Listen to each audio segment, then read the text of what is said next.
Monsieur Boutrin.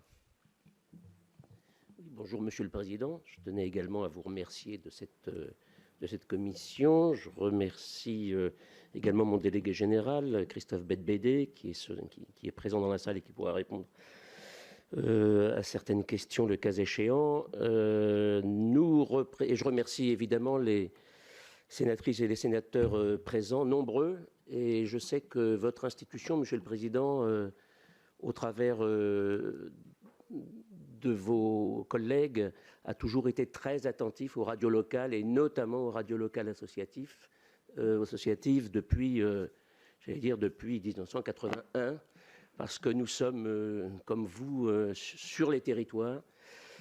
Les radios associatives, ce sont 700 très petites entreprises, de 1 salarié jusqu'à 8, 10 salariés, très implantées donc sur les territoires. Et comme l'a rappelé Madame la Présidente tout à l'heure, nous sommes, et Monsieur le Président de l'ARCOM, nous sommes en effet très résilients et très efficaces, notamment en cas de crise. D'où l'intérêt d'ailleurs de la poursuite de la diffusion par voie hertzienne, qu'elle soit en FM ou qu'elle soit aujourd'hui en DAB+. Donc ce sont 700 opérateurs, 2400 salariés, très résilients et très actifs sur les territoires, 1,4 million auditrices et auditeurs fidèles. Et nous avons depuis longtemps abordé le virage du numérique. On a commencé nos premières expérimentations, certains d'entre vous s'en souviennent ici, à notre siège social à l'époque, qui était la tour Pleyel, finalement, la tour Philips, qui est actuellement en rénovation au cœur du département de la Seine-Saint-Denis, avec le soutien de la Deutsche Welle et de l'Université de Shanghai. Et c'était une aventure extraordinaire où nous avons commencé à expérimenter certaines normes de diffusion. D'abord le DRM, et puis ensuite nous avons bifurqué très vite sur le DAB+, et nous avons lancé à Nantes le premier, avec le soutien du Conseil supérieur de l'audiovisuel à l'époque, le premier multiplex, qui comprenait d'ailleurs un service du service public sur la région nantaise, qui émet d'ailleurs depuis 2010 et qui était régularisé et régulé depuis au fur et à mesure de notre histoire. Nous avons donc toujours milité et nous avons toujours été convaincus, que ce soit au plan national ou sur les territoires, de la nécessité de la modernisation de la diffusion, tout simplement pour une question comme mes collègues l'ont parfaitement rappelé, maintien et accroissement de la diversité des éditeurs, des radios, accroissement du potentiel d'auditrices et d'auditeurs, et également, on l'a souligné tout à l'heure, un confort d'écoute incomparable, y compris par rapport à la FM. Pour faire simple, on passe des grandes ondes ou des moyennes ondes à la FM. Et bien aujourd'hui, on passe de la FM au DAB en matière de qualité d'écoute. Et comme le disait le président Roch-Olivier Maistre, quand on a commencé à écouter sur le DAB, dans notre cuisine ou en radio, on s'en passe plus. L'intérêt du DAB, c'est en effet, vous l'avez rappelé, j'y reviendrai pas, c'est l'accessibilité universelle et la gratuité. C'est ça, en effet, qu'il faut arriver aujourd'hui à préserver. Bien évidemment, il y a d'autres modèles. Il y a d'autres modèles et on sait que certains poussent, notamment les GAFA et leurs filiales, vers le tout IP. C'est donc pour nous, pour tout le monde, un défi industriel sur lequel il faut se pencher et qu'il faut réussir, quels que soient les chemins qui seront suivis vers l'IP, vers le DAB, vers la diffusion par voie hertzienne. Il y a peut-être d'autres voies également. Donc, de toute façon, il faut réussir le passage du DAB, même si nous sommes, et on le sait, on le voit au travers des expérimentations qui ont été menées, notamment depuis 2004, 2005, 2007, en ce qui nous concerne, même si nous sommes un petit peu en retard. C'est-à-dire que nous n'avons pas le choix de réussir le défi du passage partiel ou total, on va le voir tout à l'heure, au DAB+. D'abord parce que c'est un défi sur la diversité des éditeurs, sur la qualité d'écoute pour les auditeurs et les auditrices, les éditeurs, j'ai dit en premier, et puis ensuite parce que c'est un défi industriel. Nous avons un défi de l'équipement des ménages et de l'équipement évidemment en mobilité, je parle des véhicules ici, qui est considérable, avec en effet là des marges de manœuvre, de la valeur ajoutée qui pour notre pays et pour nos fabricants, en tout cas les fabricants européens et les distributeurs au sens, parce que j'y reviendrai tout à l'heure sur la question des distributeurs, mais au sens des marchands, on va dire, de postes, qui est considérable. Ce défi est considérable. C'est un marché de plusieurs milliards d'euros. Il faut arriver à remplir ce défi. Pour réussir ce défi, comme mes collègues l'ont expliqué, il faut accompagner les éditeurs, quels qu'ils soient. Les éditeurs nationaux, les éditeurs privés, simplifier leurs démarches, les soutenir financièrement et également, j'y reviendrai, les éditeurs territoriaux que nous sommes, les radios sur les territoires que nous sommes. Mais là, je sais, Monsieur le Président, que vous y serez, comme tout le monde ici d'ailleurs, particulièrement attentif, puisque notre modèle économique passe en partie, pas seulement, il faut aussi tuer certaines ardeurs et certains stéréotypes, en partie par la subvention, mais c'est bien la loi de 86 qui a instauré un système d'aide publique pour les radios locales de type associatif, d'ailleurs, qui a rassemblé l'ensemble de l'arc politique à cette époque, avec la bienveillante attention de Philippe Léotard. C'est l'article 29 de la loi de 86, qui instaure donc une aide et un soutien public partiel aux radios associatives qui remplissent un cahier des charges relativement exigeant et, on va encore tuer une idée reçue, très contrôlé d'une manière ou d'une autre. Donc nous remplissons ce cahier des charges, nous voulons remplir et réussir ce défi avec l'ensemble des opérateurs, nous nous y sommes préparés historiquement, je vous l'ai expliqué depuis très longtemps, nous y croyons, mais nous y croyons pourquoi? Nous y croyons parce que c'est l'intérêt du pays, c'est l'intérêt comme je l'ai dit, un véritable défi industriel. Il faut arrêter, en effet, de vendre dans les magasins, y compris d'ailleurs dans certaines de nos grandes chaînes.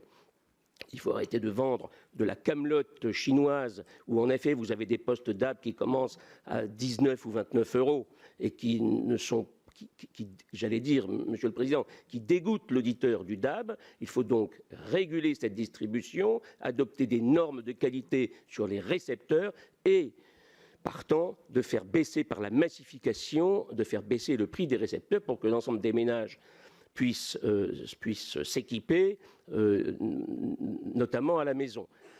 Sur les véhicules, on s'aperçoit qu'aujourd'hui, depuis l'obligation du 1er janvier 2021, on va dire qu'entre 2 millions et 3 millions de véhicules sont primo-équipés. C'est donc une bonne nouvelle, Monsieur le Président, une bonne nouvelle du point de vue du défi industriel que nous devons réussir ensemble. L'ensemble de la nation doit réussir ce défi industriel pour des raisons strictement économiques. Et ce taux d'équipement des véhicules avance, il avance doucement, il avance avec le renouvellement du parc automobile, c'est donc un bon signe. Nous ne pouvons donc plus reculer au regard du défi industriel que nous devons relever aujourd'hui. C'est amorcé, la politique des arcs et des nœuds a permis, un peu tardivement, mais a permis à ce que les grands opérateurs rejoignent les éditeurs territoriaux locaux, que ce soit les radios locales commerciales ou les nôtres, les radios locales associatives. C'est une excellente chose. Maintenant, il faut, comme vous l'avez posé, Monsieur le Président, il faut réussir le soutien de la puissance publique. Pour cela, faut-il suivre la voie qui a été suivie au moment de la télévision numérique terrestre avec le président Chirac, qui avait mis quand même de l'argent sur la table, avec la représentation nationale, bien sûr. Je n'en sais rien, mais je pense qu'il faut ouvrir ce débat sur un soutien massif de la puissance publique à ce stade de notre défi industriel qui est le DAB+. Ça, c'est la première question. Donc, la promotion, oui. La question de la planification, j'ai presque terminé. La question de la planification, elle existe, la planification. Il n'y a pas besoin d'en faire plus. Certains pensent qu'il faut l'accélérer. Est-ce que l'ARCOM a les moyens d'accélérer la planification? La feuille de route est là. Il faut maintenant la respecter. En revanche, Monsieur le Président, l'ARCOM a une difficulté. Et cela nous concerne, nous, acteurs des territoires, sénatrices et sénateurs, comme nous, radio locales. C'est la territorialité de la planification. Il n'est pas sûr que l'ensemble des zones blanches en termes de DAB+, soit aujourd'hui efficacement planifiées. C'est pour ça que nous allons, je suggère ici, une idée qui pourrait être ce qu'on pourrait appeler la solution distributeur.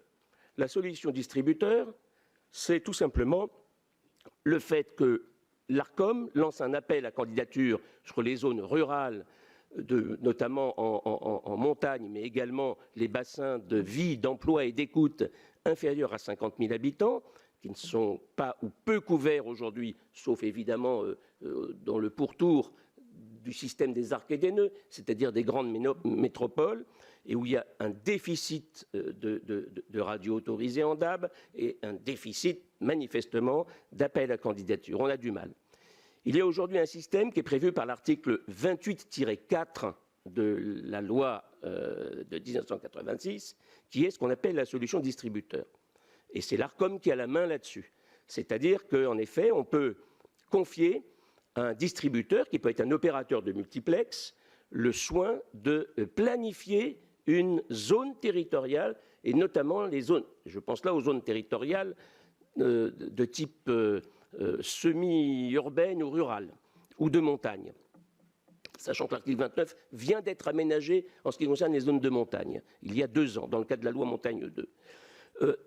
Non, nous sommes là en face d'un défi et d'une idée qui pourrait contribuer à réaménager ou à aménager ou à accélérer le déploiement du DAB+, sur des zones moins denses, qui sont aujourd'hui, à mon avis, insuffisamment planifiées et insuffisamment occupées.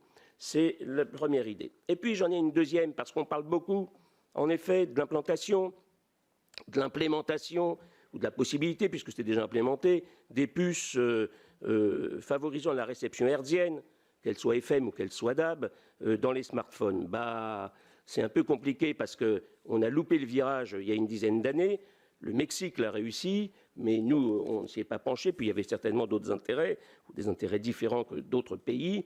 Et finalement, on n'a pas réussi à imposer l'activation de ces puces, de ces chipsets dans les smartphones. Donc finalement, c'est vrai. Les gens écoutent la radio au travers des smartphones et sur de l'IP, puisque de toute façon, c'est possible à peu près partout. Ici, il y a en effet également là un défi. D'abord, il faut s'opposer à certaines idées qui diraient que d'abord, on arrête tout la FM et puis, de toute façon, tout sera IP et on va même arrêter l'implémentation de puces dans les smartphones.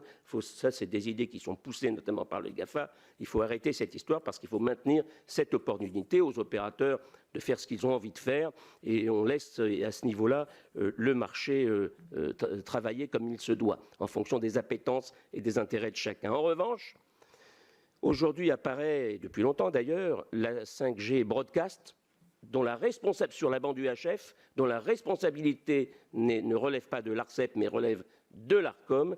Et là, Monsieur le Président, je me permets de signaler qu'il y a un gisement de diffusion broadcast pour l'ensemble des opérateurs, hein, pas seulement les opérateurs territoriaux, mais ça pourrait nous aider aussi, nous, en tant qu'opérateurs territoriaux, sur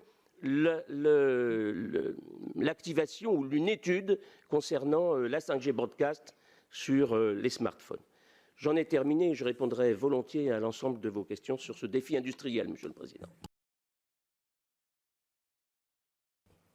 Monsieur Boutrin. Oui, je vous remercie, Monsieur le Président.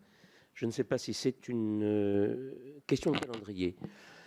De toute façon, je pense qu'on est tous d'accord. Le défi du DAB, il faut le surmonter maintenant, parce que ça a commencé, il y a eu tergiversation, et maintenant, il s'agit d'un défi qui n'est plus un défi technologique, qui n'est plus un défi de planification, mais qui est un défi économique et voire industriel. Donc la question est, est-ce que c'est une question de calendrier? Non, le calendrier, il est là, finalement, il nous est guidé, il est guidé par la planification de l'ARCOM, qui, je le répète, est tout à fait satisfaisante. La question n'est pas là. Des interrogations subsistent sur certaines zones blanches, ça se résoudra, mais le calendrier est là, il est bien, il a démarré depuis longtemps maintenant. La question, c'est celle, Monsieur le Président, d'un signal politique. Comme exactement, et vous l'avez soulevé, exactement comme après les 8 ou 10 ans de tergiversation sur la TNT. Est-ce que c'est une question de nom de marque? DAB, pas DAB, RNT, j'en sais rien. Bon, c'est à réfléchir, le cas échéant. Ce n'est pas un obstacle, ça. Si en effet, comme le dit Christophe Schalk, c'est un nom unanimement porté au plan européen, il n'y a aucun souci là-dessus, il faut maintenir le nom DAB. Par contre, il faut un signal politique fort. Ce signal politique nécessite incontestablement un soutien de la puissance publique. Ce n'est pas forcément un soutien massif économique. Le président Chirac avait provisionné 150 millions d'euros. Aujourd'hui, 150 millions d'euros au regard des plans de relance, c'est pas grand-chose. Je sais que c'est beaucoup, monsieur le président de l'Arcom, mais ça se travaille, on va dire, sur d'autres économies qui peuvent être réalisées. Donc, en effet, la question, c'est celle de la volonté politique, donc du signal politique, et ce signal ne peut venir que du gouvernement et évidemment du Parlement. C'est pour ça que, à mon sens, votre rôle est essentiel. J'en terminerai par un petit mot sur les radios locales associatives pour quelques secondes. C'est vrai que les radios locales associatives sont partiellement subventionnées de par la loi, article 29 et article 80 de la loi de 86.